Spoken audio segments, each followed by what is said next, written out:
کہ یہ اہل کتاب اگر یہ ایمان لے آئیں تو اللہ تعالیٰ ان کو 2 اجر دے گا. 2 اجر اس لیے کہ پہلے بھی وہ جس پر ایمان لائے تھے وہ اللہ کے نبی ہی تھے، اور اب بھی جو وہ جس پر ایمان لائیں گے وہ اللہ کے نبی ہی ہیں، یعنی کہ وہ 2 دفعہ ایمان لائیں. اور اسلام ان مذاہب کا جو اہل کتاب تھے، اسلام اس کی کنٹینیوشن ہے. وہ ایسا تو نہیں ہے کہ ایک نئے مذہب میں داخل ہونا ہے، بلکہ کنٹینیوٹی چل رہی ہے. ایک نبی چلے گئے تھے، انہوں نے اس کو مانا، اب اگلے نبی آ گئے تو اس کو مانیں گے. اس کے بعد اہم صفات بتائیں ان لوگوں کے جو حق کو قبول کرتے ہیں، اور یہ صفات کم و بیش وہی ہیں جو ہم نے سورہ فرقان میں پڑھی تھی. ثابت قدمی، ایک دفعہ فیصلہ کیا جم گئے. اس کے بعد برائی کو بھلائی سے دفع کرتے ہیں، دیے گئے رزق میں سے خرچ کرتے ہیں، بےہودہ باتوں سے کنارہ کش رہتے ہیں. یہ چیزیں ہم پہلے پڑھ چکے ہیں. پھر اللہ تعالیٰ نے ذکر کیا ہے حرم کا، کہ یہ وہ حرم ہے جس کو اللہ تعالیٰ نے امن اور رزق کا مرکز بنا دیا. حضرت ابراہیم نے بھی یہی دعا مانگی تھی نا، تو آج تک ہم اس دعا کے اثرات دیکھتے ہیں. اس کے بعد فرمایا کہ لوگ عذاب کو خود دعوت دیتے ہیں. ایسا نہیں ہے کہ اللہ کسی قوم کو بلا وجہ عذاب میں مبتلا کر دیتا ہے یا اللہ نے لکھ لیا ہوتا ہے، ایسا نہیں ہے. لوگ خود ایسے کام کرتے ہیں جس کی وجہ سے عذاب ان کا مقدر ہو جاتا ہے. اور یہاں پہ جو 3 چیزیں گنوائی ہیں اس میں ایک یہ ہے کہ معیشت پہ اترانا، اپنی پاور کا احساس ہونا، یہ سمجھنا کہ ہم بہت طاقتور ہیں، سب کچھ ہمارے ہاتھ میں ہے، اتنے ریسورسز ہیں ہمارے پاس، اتنا مال ہے ہمارے پاس، اتنی اتھارٹی ہے ہمارے پاس. دوسرا یہ کہ رسول کا انکار کر کے، کہ رسول جو دین لایا ہے اس کا انکار کر دیا جائے. اور تیسرا یہ کہ خود پر ظلم کر لیا جائے. اللہ تعالیٰ ہر گناہ کو کہتا ہے کہ انسان اپنے آپ پہ ظلم کر رہا ہے، کیونکہ اس کا نتیجہ تو اسی کو بھگتنا ہے.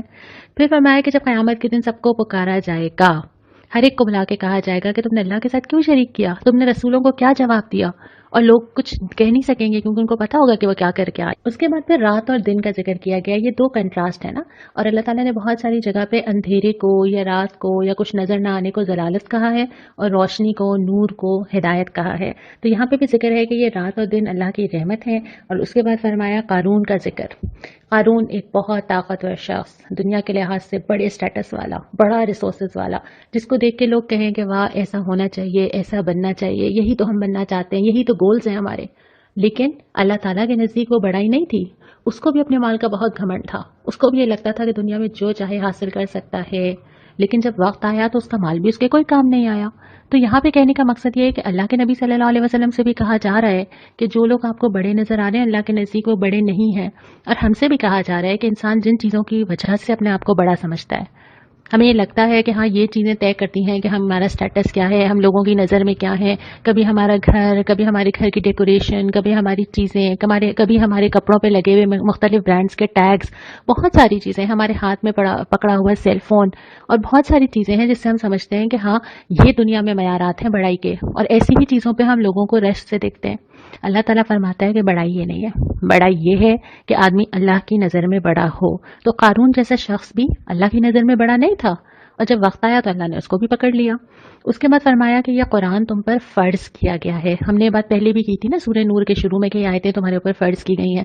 فرض کا مطلب یہ ہے کہ جس کا ادا کرنا ضروری ہے. تو یہ قرآن کا اٹھانا کوئی آپشنل نہیں ہے کہ جہاں مجھے وقت ملا تو میں نے اٹھا لیا، ابھی میں گھر میں ہوں تو میں نے زیادہ ٹائم دے دیا، اچھا کبھی دیکھیں گے کہ اس میں کیا لکھا ہے. نہیں، یہ ویسے ہی فرض ہے جتنی فکر ہمیں اپنی ان عبادات کی ہوتی ہے جو ہمارے اوپر فرض کی گئی ہیں. تو اس قرآن کا پڑھنا، اس قرآن کو سمجھنا، اور اس قرآن میں جو کچھ لکھا ہے اس پہ عمل کرنا فرض ہے. اور آخر جو صورت کا کیا ہے نا کہ فرما روائی تو اسی کی ہے، ساری چیزیں اس کے ہاتھ میں ہیں. اور اگر وہ تمہیں کہتا ہے کہ تم اس کی راہ میں آؤ تو یہ تمہارا فائدہ، اس کا فائدہ نہیں ہے. ہر چیز پر وہ قادر ہے. اور یہاں پہ اس سورت کا اختتام ہوتا ہے. اس کے بعد جب چوتھا ربع شروع ہوتا ہے تو سورہ عنکبوت جو کہ مکی سورت ہے وہ شروع ہوتی ہے. فرمایا یہ کہ کیا ان لوگوں نے یہ سمجھ لیا ہے کہ یہ چھوڑ دیے جائیں گے. بہت ہی ہلا دینے والی یہ آیت ہے. کیا ان لوگوں نے سمجھا ہے کہ اللہ آزمائے گا نہیں، اللہ دیکھے گا نہیں، اللہ چھانٹے گا نہیں؟ کہ آپ کو لگتا ہے ایسا ہو جائے گا؟ ہم سارے کے سارے لوگ، ہم ایک ساتھ جنت کا دروازہ کھلے گا اور سب ایک جیسی جنتوں میں داخل ہو جائیں گے؟ نہیں ہوگا ایسا. یہ کیسے ہو سکتا ہے؟ میں اپنی زندگی میں اپنے دوستوں کو چھانٹتی رہتی ہوں. مجھے پتا ہوتا ہے کہ مجھے کس سے ٹرمز رکھنے، کس سے نہیں رکھنے. بہت زیادہ فرینڈ سرکل ہے میرا، لیکن میں نے اس کے اندر بھی لوگوں کو کیٹیگرائز کیا ہوا ہے. کون کلوز ہے، کون نہیں ہے، کون مشکل میں کام آنے والا ہے، کون ایسا ہے کہ جس کے ساتھ صرف ملا جا سکتا ہے. تو اللہ کیوں نہیں کرے گا؟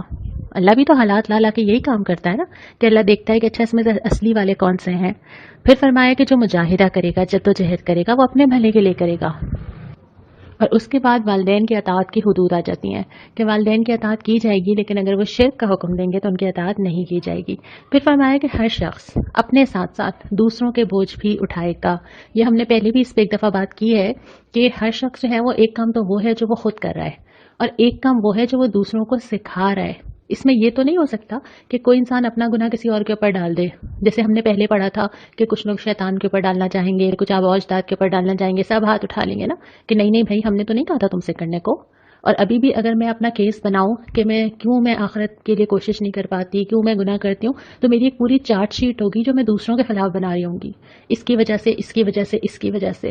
اللہ تعالیٰ یہ تو نہیں کرے گا کہ میں کسی اور کے اوپر بلیم ڈال دوں. اپنا کام, اپنا گناہ, اپنا ثواب, اپنی زندگی, اپنی کوشش اپنی ہی ہے. البتہ جو ہم اثرات چھوڑتے ہیں دوسرے لوگوں پر, معاشرے پر, اولاد پر, گھر پر, رشتہ داروں پر, یہ ساری چیزیں ہمارے کھاتے میں آتی ہیں. کبھی کبھی ہم ایک ایسی چیز شروع کر دیتے ہیں اور پھر ہم خود بھول جاتے ہیں, اور وہ کہاں کہاں تک چلتی جاتی ہے. اور کبھی کبھی ہم ایک اچھی چیز کر جاتے ہیں, ہم بھول جاتے ہیں, لیکن وہ کہاں تک چلتی چلی جاتی ہے. تو یہ جہاں تک اثرات جائیں گے, اس میں ایک چیز تو یہ ہے کہ آپ نے نیکی کی کوئی بات بتا دی اور وہ چلتی چلی گئی. ایک چیز یہ ہے کہ آپ نے کسی کی غیبت کر دی, کسی کی کوئی کمزوری آپ کے علم میں آئی اور آپ نے وہ آگے پہنچا دی, اور وہ کہیں سے کہیں چلتی جا رہی ہے. کسی کے بارے میں آپ نے کوئی بدگمانی کی, کسی کی کوئی عزت پہ کوئی بات آئی اور آپ نے وہ آگے پہنچا دی, تو وہ چیزیں تو چلتی چلی جائیں گی, ایک کان سے دوسرے کان چل رہی ہے. کسی کا گھر خراب ہو رہا ہے, کسی کے تعلقات خراب ہو رہے ہیں, خاندانوں میں وہ چلتی چلی جا رہی ہیں. ذمہ داری سب مل کر اٹھائیں گے.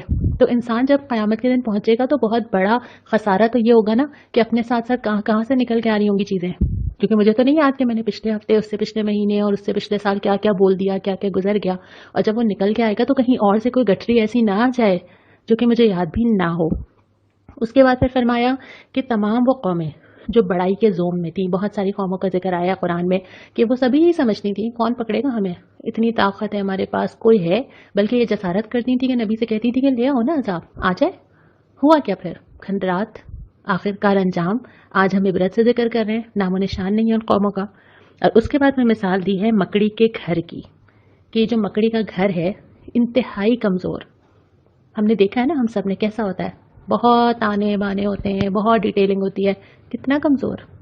تو یہ جو انسان جو گھر بناتا ہے نا ان لوگوں پہ, اللہ کے علاوہ کسی اور پہ بھروسہ کر کے انسان جو دنیا میں جگہ بناتا ہے, اس کی مثال اس مکڑی کے گھر کی جیسی ہے. اور اس میں وہ ساری چیزیں بھی شامل ہیں جو انسان کسی اور پہ بھروسہ کر کے بناتا ہے. اللہ تعالیٰ جو نظام مجھے اور آپ کو دیتا ہے نا, ابھی تک ہم نے جتنا قرآن پڑھا, اس میں قانونی نظام بھی ہے, اس میں سیاسی نظام بھی ہے, اس میں سزائیں بھی ہیں, اس میں معاشرتی نظام بھی ہے, گھر کے اندر, گھر کے باہر, ریاست میں کیا کرنا ہے, ہر چیز اس میں آ رہی ہے. پھر اس میں آئلی نظام بھی ہے, خاندانوں کے اندر کیسے رہنا ہے, نکاح کیسے, طلاق کیسے, معاملات کیسے, خرچ کیسے. یہ ساری چیزیں جو اللہ تعالیٰ نے نازل کی ہیں, ان کے پیچھے اللہ تعالیٰ کا بہت زیادہ علم اور حکمت اور قدرت شامل ہے.